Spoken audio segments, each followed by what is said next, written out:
ओम Saini sir, बहुत लंबा समय देखा है अपने सरकारों का, तमाम कार्यकाल देखा है, स्वदेशी की लड़ाई और देशी की लड़ाई भी देखी है आपने, अमेरिका, चीन, रूस, सबसे भारत की प्रगाढ़ता भी देखी है कि कौन कितना प्रगाढ़ रहा, कौन किसके आड़े वक्त में, भारत के आड़े वक्त में कौन काम आया, कौन नहीं आया, किसने धोखा दिया, इत्यादि इत्यादि इत्यादि। ये सब कुछ देखा है आपने, बहुत कुछ देखा है आपने। ये जो दृश्य दिख रहे हैं, दो चीजें, एक तरफ चीन की विदेश मंत्रालय की प्रवक्ता ये दावा कर रही है कि समसगाम घाटी चीन का हिस्सा है और जो सीपीईसी का जो इंफ्रास्ट्रक्चर चल रहा है, डेवलपमेंट चल रहा है, वो बिल्कुल जायज है। और दूसरी तरफ भारतीय जनता पार्टी के कार्यालय में चीन के नेताओं की मौजूदगी का होना, क्या कहेंगे?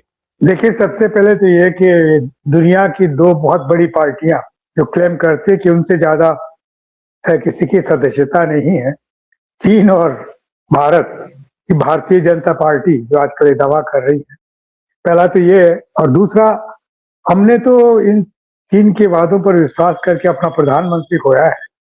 हमें ठीक से याद है कि पंडित नेहरू को 1962 के बाद में किस तरीके से आघात लगा अपने पंचशील को इम्प्लीमेंट करने को लेकर के, जो पूरी दुनिया में एक माहौल था और तटस्थ राष्ट्रों का एक दबदबा जो क्रिएट हो रहा था उस पर चीन ने जिस तरीके से अपना रुख बदला, तो उसके बाद में पहली बार पता लगा कि चीन बहुत तेजी के साथ में रुख बदलता है। कम्युनिस्ट आंदोलनों के साथ में भी यही हुआ। रूस के साथ में जिस तरीके से चीन का विवाद हुआ, तो चीन ने तत्काल रूस पर ऐसे आरोप लगाए कि ये मतलब मित्र राष्ट्र के साथ नहीं ऐसा व्यापार जैसा सलूक कर रहे हैं। वियतनाम के साथ में भी यही हुआ और बाकी दुनिया के जितने भी राष्ट्र जिनके यहाँ भी दोस्ताना ताल्लुकात थे, वहां पर अपने हित को सबसे ऊपर रखा। हांगकांग का मसला आया तो देखिए किस तरीके से, मकाऊ का मसला आया तो किस तरीके से अपने साथ में सारा सब कुछ जोड़ लिया। ये सारे दृश्य हैं जिसमें चीन कभी भी अपने हित से परे जाकर के कुछ भी नहीं करता और उसके लिए अपना एक इंटरप्रिटेशन रखता है कम्युनिस्टों का सिलसिला लेकर के और बात करता है, लेकिन वो भाईचारा नहीं, वो उसमें अपने देश का हित पहले देखता है। और यही बात यहाँ जो पाकिस्तान में होने जा रही है, जो हमने गलवान में देखा था, उसके बाद में जिस तरह का दृश्य बना है, उसमें लगता है कि फिर हमारे प्रधानमंत्री या हमारे विदेश नीति के जो लोग हैं, वो कोई धोखा खाने के रास्ते पे बढ़ रहे हैं। चीन अपने इंटरेस्ट नहीं छोड़ेगा, चीन बिल्कुल वही करेगा जो उसके हित में है और वो कतई कंप्रोमाइजिंग नहीं होगा। गलवान में हमने देखा ही है और अभी उससे पहले हमने बासठ में देखा ही है। और राहुल गांधी लगातार ये बोलते ही रहे हैं कि चीन ने जो जमीन हमारी दबाई है, हमारे लोगों को जो शहीद किया है सीमा पर, उसका बदला लेने की बात ये सरकार करती रही है।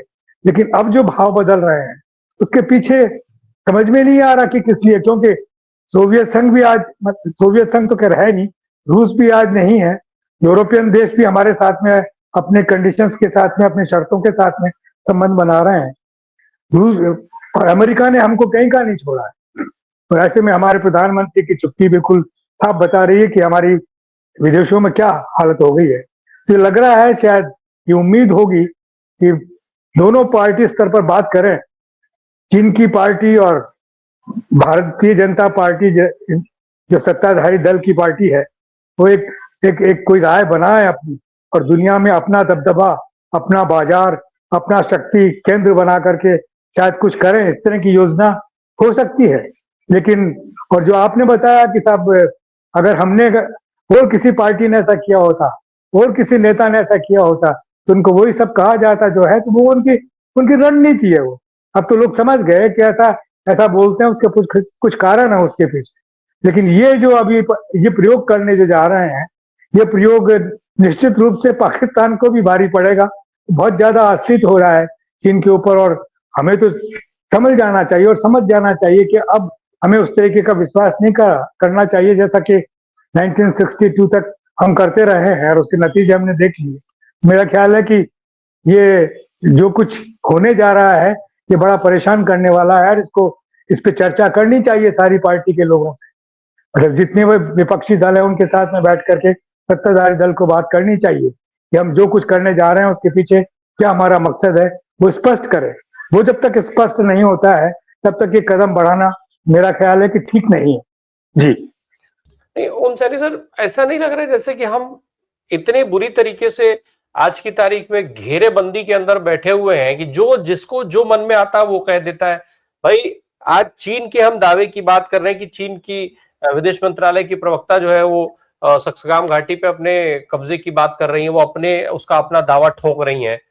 जब मन करता है आज की तारीख में तो नेपाल जैसा देश भी हमारे हिस्से को अपने हिस्से में दिखाता है, वो अपने मानचित्र में हमारे भारत के हिस्से को दिखा देता है। बांग्लादेश में आज जिस तरीके की स्थिति बनी हुई है, लगातार तमाम भारतीयों पर जिन्हें केवल हिंदू बताया जाता है उन तमाम भारतीयों पर अत्याचार हो रहे हैं। भारत की सरकार चुप है, बिल्कुल खामोश। रोज इस बात का झगड़ा करते हुए भाजपा के नेता और सरकार में बैठे दलों के नेता दिखाई देते हैं कि उस पर विपक्ष क्यों नहीं बोल रहा है। विपक्ष रोज बोल रहा है, लेकिन जिनको करना है वो नहीं कर रहे हैं, वो कर कुछ नहीं रहे, लेकिन मुंहबली रोज बने हुए हैं, रोज मुंह से लड़ाई लड़ते हैं, रोज टीवी पे बैठ करके घंटों ये बताते हुए देखे जाते हैं। ऐसे में आखिर बड़ी हम इस दृश्य में नहीं दिख रहे, हम कुछ ऐसा नहीं दिख रहे जैसे हम घिरे हुए हो। अमेरिका क्या कह रहा है आज की तारीख में? भाई ट्रंप रोज कुछ ना कुछ कह ही रहे हैं। टैरिफ बढ़ा दिया, 25% बढ़ाने की बात हो गई, 75% टैरिफ लोगों को देना है। देश के ऊपर 75% टैरिफ लाद दिया गया। धंधा आप लाइए, धंधा आप खोजिए किसी के लिए, और भुगतान पूरा देश कर रहे हैं उसका। देखिए, यूरोप और अमेरिका ने तो अपना हम लोगों को बिल्कुल अलग से छूट करके छोड़ दिया। ऐसी स्थिति में हमें क्या करना चाहिए, कैसे करना चाहिए, इसकी बात तो निश्चित रूप से भारत सरकार सोच रही होगी। लेकिन मुझे ये जो चाइनीज कम्युनिस्ट पार्टी के जो एक 5 लोगों का ये आया है, सदस्य दल आया, ये किस लिए आया और ये इससे क्या सीखना चाहते हैं? अरुण सिंह जी को क्या मंत्र देके जा रहे हैं जिससे कि कुछ किया जा सके? लगता यह है कि जिस तरीके से रेड गार्ड के माध्यम से डेवलपमेंट का एक पूरा दृश्य चाइनीज ने अपने पूरी क्या सीमाओं पर और देश में क्रिएट किया, वैसे ही इनके पास में ये समझते हैं कि जो शाखाएं हैं, जो जो इनके आरएसएस के सदस्यगण हैं, जो काफी लाखों की तादाद में बताए जाते हैं, उनका भी ऐसे ही इस्तेमाल कर लें जिस तरीके से वो लोग रेड गार्ड्स का इस्तेमाल करते रहे। उन्होंने अपने देश को बनाने के लिए किया और वो ये भी देश को बनाना चाहते हैं। और हमारे विश्व गुरु भी कुछ ऐसा ही चाहते हैं कि ताकि दुनिया को पता लगे कि सब क्या कुछ हम लोग भी, यानी उनकी पार्टी क्या कमाल कर रही है। तो ये इसके अलावा मुझे नहीं लगता कि भारतीय जनता पार्टी के या आरएसएस के जो लीडर बैठे हैं उनमें कोई और किस्म की बात सोचने की क्षमता रही हो और उस तरीके से सोच रहे हो। ये तो सोचते हैं कि हमारे पास में जो 140 करोड़ की संख्या वाले मुल्क के अंदर हमारे जो फॉलोअर्स हैं उनको किस तरीके से ऑर्गेनाइज करके हम कैसे विभिन्न प्रदेशों का और विभिन्न एरियाज का कैसे विकास कर सकते हैं, उनका कैसे इस्तेमाल कर सकते हैं, ये बात है। लेकिन सच यही है जिसको लेकर के आप चिंतित हो रहे हैं और आप बोल भी रहे हैं लगातार कि हमारी हालत ये हो गई कि हमारे साथ में कोई नहीं है। अमेरिका हमें आंख दिखाता है, यूरोप हमें अपने हिसाब से डील कर रहा है उसी तरीके से, और हमारे प्रधानमंत्री चुप हैं, विदेश मंत्री का कहीं आता पता नहीं है। ऐसी स्थिति में क्या किया जाए, कैसे इस संकट से निकला जाए? इससे निकलने के लिए जो विपक्ष के लोगों के साथ में संवाद करना चाहिए वो भी संवाद नहीं हो रहा। शशि थरूर को आपने एक जगह भेजा और देख लिया कि वो कितना काम का आदमी है। यानी कि जो पहले जो लोग थे कितने तरीके से चीजें सोच रहे थे, अब क्या हालात हो गए हैं। तो ये दिक्कत तो है, लेकिन इस दिक्कत से निकलने के लिए इनके पास में कोई रास्ता नहीं है। हमारे जो अभी हाल में ही पिछले कुछ हफ्ते में ये जो स्पेस क्राफ्ट जिस तरीके से नष्ट हुए हैं, ये अपने आप में चिंता का विषय है।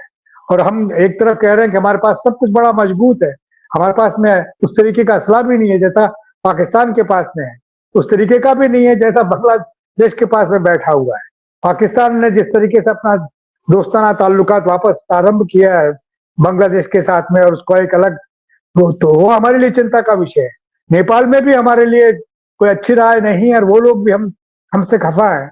ऐसी स्थिति में हमें कुछ बेहतर करना चाहिए ये सोच करके ये जो सदस्यीय दल आया है ये, और साथ साथ में चीन से उम्मीद की है। लेकिन चीन का इतिहास देखिए, चीन कितना अपने राष्ट्र हित में अपने देश के लिए के अलावा कुछ सोचता नहीं है। फिर ये इसका जब से चाहे आपने चीन को स्थापित किया हो, यूएनओ के अंदर सब कुछ किया हो, लेकिन चीन ने न मास्को को छोड़ा, न वियतनाम को छोड़ा, न कि भारत को भी नहीं छोड़ा, और जो भी उसके रास्ते में आया उन सबको अपने अपने ठिकाने पे लगा दिया, अपने हितों को सबसे बड़े आगे करके चला है।